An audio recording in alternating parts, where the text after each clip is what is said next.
Bantay sarado na po ang Highway Patrol Group, PNP, at traffic enforcers ang Marilangke Highway matapos pong nangyaring insidente na inasawi ng isang rider na nag-exhibition sa nabanggit na lugar. Nakapose na po ngayon doon ang mga tauhan ng HPG at Rizal Provincial Police Office, partikular na po sa bahagi ng Palo Alto, Devil's Corner, at saka dyan po sa may Sitio Manukan. Madalas po kasi puntahan daw ng mga rider yan. Naobserbahan naman ng otoridad ang banayad na takbo ng mga motorista. Isa-isang pinapahinto ang mga motorista para i-check kung kumpleto ang kanilang mga papeles at ng lisensya. Tiniyak din kung nakitaan ng paglabag, ticket o kaya po naman ay i-impound ng motorsiklo.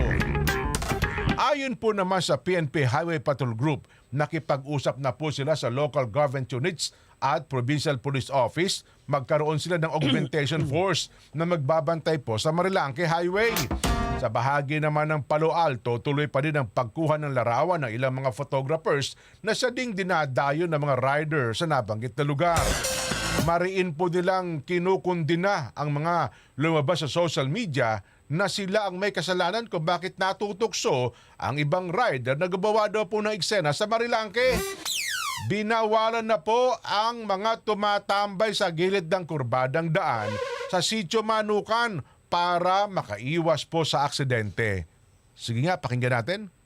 Ano namin naging kasalanan yon? Hindi naman namin hawak yung manibela.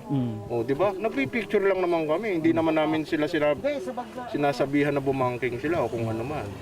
Paano namin naging kasalanan yun?